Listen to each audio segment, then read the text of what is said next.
Salut tout le monde, comme allez-vous? Moi ça plutôt bien. Aujourd'hui on se retrouve pour une nouvelle histoire. Aujourd'hui on se retrouve pour l'histoire de Mary. Mary donc qui est le fidèle serviteur et majordome de Kaya dans One Piece. Voilà, et il est aussi le daron, le papa du Vogue Mary. Voilà, bateau de Luffy qui viendra à décéder le bateau. Voilà, puisque bon avec les aventures qu'il a subies, il était très endommagé. Alors donc, eh bien, on va parler de son histoire. Un jour, tout en accomplissant ses fonctions, Mary remarqua que des intrus entraient dans la maison pendant que les gardes qui devaient surveiller la porte d'entrée étaient allés déjeuner. Oui, alors on n'a pas vraiment d'infos sur son passé avant. Voilà, on commence comme ça, c'est simple.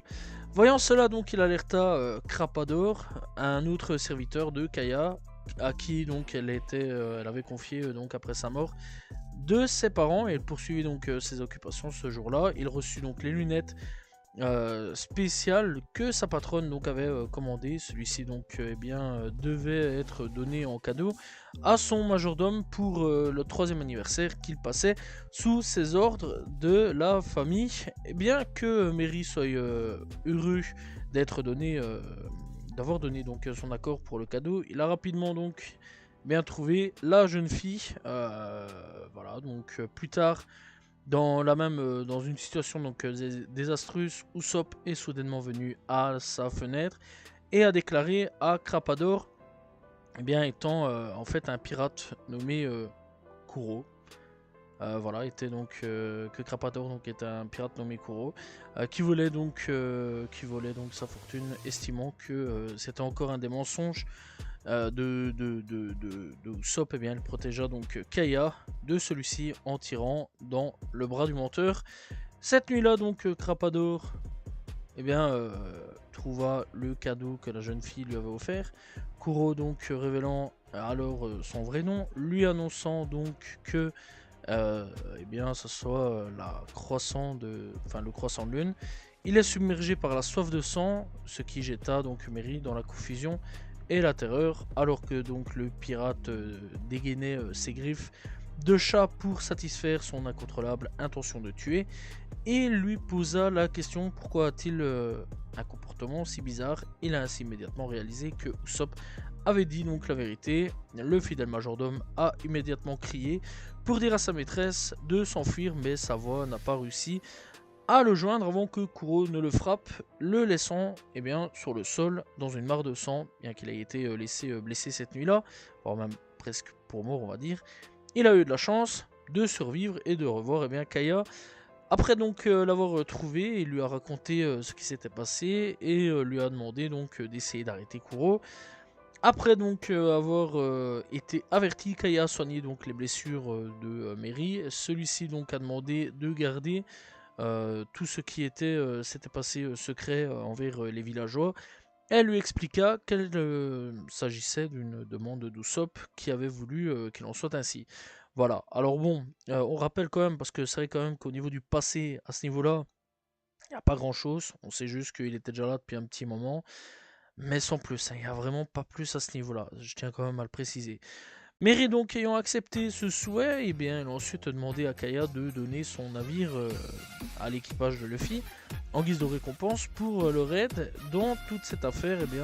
Celle-ci ayant accepté de la demande, donc il a préparé le Vogue Mary pour les chapeaux de paille. Lors de la présentation du navire, il a expliqué les bases du vaisseau et la façon de le manœuvrer. Après donc une scène joyeuse dans laquelle Usopp rejoint Luffy, il a remarqué que sa maîtresse aurait vraiment voulu que celui-ci reste. Voilà. Après avoir donc lui avoir révélé l'histoire de ce dernier, il a demandé à Kaya de devenir plus fort pour rembourser ses dettes. Voilà, cette dette qu'il avait envers Usopp pour tout ce qu'il avait fait pour elle. Sur ce, la maîtresse de Mary a accepté et lui a annoncé qu'elle allait devenir un médecin. Voilà, et donc du coup, Kaya se lance dans les études de médecin. Ça, on sait, j'ai déjà déjà parlé donc à ce niveau-là de cette histoire. Alors on le reverra donc 2 ans plus tard, il est aperçu plus tard, repoussant donc un groupe de prétendants de Kaya pendant qu'elle continue d'étudier la médecine. On dirait qu'elle s'est laissé aussi, enfin qu'il s'est laissé aussi pousser la moustache et la barbe. Voilà, bref, de toute façon Kaya, on pense de toute façon savoir avec qui elle va finir, avec Usopp, voilà, il n'y a pas de 36 000 solutions. Ils sont faits pour être ensemble, là, voilà, on va pas se mentir là-dessus. Bref, donc, il y a quand même des différences entre le live action et le manga. Dans la série live action, Mary donc, est le propriétaire initial du chantier naval des parents de Kaya et l'avocat du domaine plutôt que le majordome de Kaya. Bon, ça c'était un peu pourri à ce niveau-là, on va pas se mentir. Dans le manga, Kuro a coupé Mary après avoir donc brisé le cadeau de Kaya. Cependant, dans la série live action, encore une fois, eh bien, il est entré dans un entrepôt pour voir Kaya. Seulement pour que Kuro apparaisse, eh bien, il essaiera donc de lui parler du transfert de propriété du chantier naval. Quelque chose dont il devait donc discuter avec Kaya. Kuro donc l'a poignardé par derrière avec ses griffes. Au lieu que ça soit Kaya qui le trouve dans le manoir, c'est Zoro et Usopp qui trouvent son corps dans la cave. Dans le manga, Mary survit à l'attaque de Kuro, mais dans la série live action, il meurt. Voilà. Et Sham et Bushi jettent son corps dans un puits. Voilà. Oui, la série live action est très plus sanglant, on va dire, que le manga ou l'anime. Donc il n'y aura pas de 2 ans plus tard à côté de Mary, voilà, c'est tout, il n'y aura pas. Donc le live action, je sais pas trop comment ils vont faire pour la suite, mais bon, je pense qu'ils vont se débrouiller.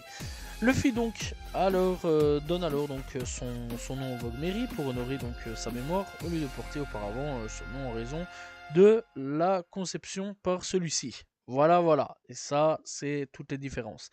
Alors, est-ce qu'il est dans des jeux vidéo? Oui, bien sûr. Est-ce qu'il est jouable? Oui, bien sûr. Dans un jeu. One Piece 13 sur Kreuz, voilà, où il est dedans. En tant que non jouable dans One Piece Game Boy Advance, One Piece Become de Pirate King, One Piece Meze's King of Berry, One Piece Dragon Dream, One Piece Yume no Luffy, voilà, on va pas aller plus loin. Et en tant que soutien, il est là aussi dans One Piece Bounty Rush. Voilà. Donc dans l'ensemble, il n'y a pas plus, il n'y a pas moins, c'est une petite histoire assez sympa, voilà, c'est Mary qui est un personnage qui a été quand même important. Je trouve ça assez dommage par contre dans le live action qu'ils l'ont buté, voilà, je sais pas trop pourquoi, ça c'est dommage là-dessus, mais en tout cas bon, Mary c'est un très très bon personnage qui a été là, qui a été assez important quand même dans l'œuvre. Lui c'est un personnage dans l'œuvre très important quand même, puisque quelque part, et bien sans lui, on n'aurait pas eu de navire et on n'aurait pas eu le célèbre Vogue Mary donc qui a été le premier bateau des Mugiwara, comme tout le monde le sait. Voilà, c'est donc la fin de l'histoire sur Mary. J'espère que vous avez apprécié la vidéo. N'hésitez pas à vous abonner, liker, commenter, partager. On se retrouve demain pour une nouvelle vidéo, très prochainement pour une nouvelle histoire d'un personnage One Piece. Salut tout le monde, ciao ciao.